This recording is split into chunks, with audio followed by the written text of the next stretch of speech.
So we go winless on the road trip. I'm not really going to get too much into this game, okay? There's a couple points I want to make in this one.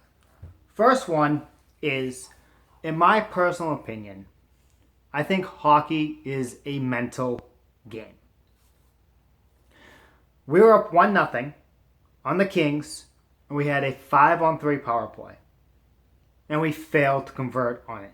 Yes, through most of that time before we got the power play, LA was outplaying us completely.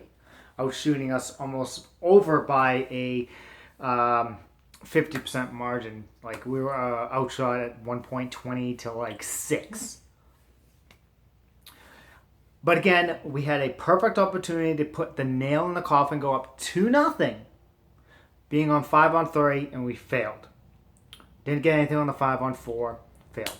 And then LA ends up getting a goal to make it tied it up on a no call that should have been called on Jeff Carter. I believe it was Jeff Carter. But Jeff Carter scored the goal and tied the game. But I think, and then again, we lost the game I think it was 5-1 or 4-1. I don't even remember. I really wasn't paying much attention in the third period. But I personally think what led to that downfall, and this has nothing to do with Corsi or Fenwick or goals or whatever. Like I said, in my opinion, hockey is a mental game.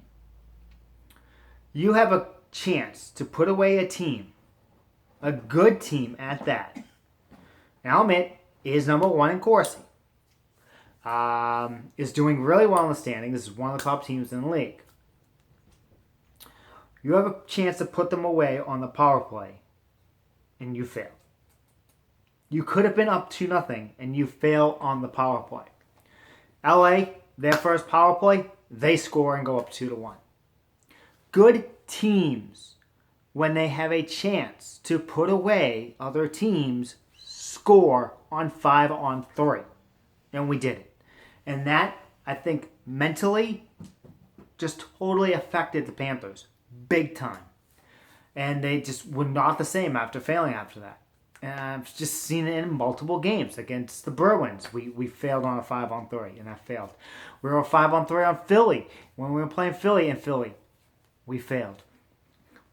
Again, good teams either put away teams, or if they're not able to convert on a 5-on-3, are able to overcome those and then still hold on the lead and then add on to that lead. So that's the first point I want to make. The second point I want to make is you bash my team or my wife, you are going to hear about it. And I kind of went off on Twitter tonight, and again, I put an apology out to everyone, and I'm putting out another apology. I said things that I shouldn't have said, but again, it doesn't excuse someone for saying things they said about my wife and my team. Again, those two things come over everything else in my life, and I will defend them till my death. Okay? So, you want to get on my bad side, do stuff like that. Because that's what happened, and that's why I went off on Twitter. Okay? And just don't do that with me. Don't. Okay? I try to give everyone the benefit of the doubt. I try to be patient with people. I know people have different lives. They have different situations in their lives that they're going through.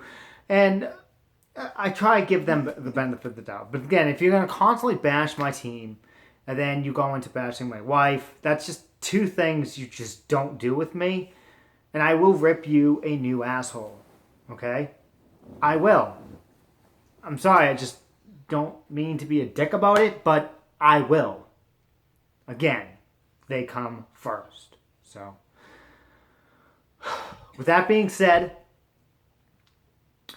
this team needs to win the 2 games they have at home against 2 weaker clubs, Calgary and Buffalo. Both clubs are down in the bottom of the league. We have to absolutely take those games. There's just no excuse why we can't go 2-0 against them. And then we play Tampa, who's going to be a tough game on Saturday. That is going to be one of the tougher ones because we're in Tampa. But I feel like as though we can win it. So, again, let me know what you all think about this one down below. I do appreciate all you guys' support. I appreciate you guys all staying through me through this, through Twitter.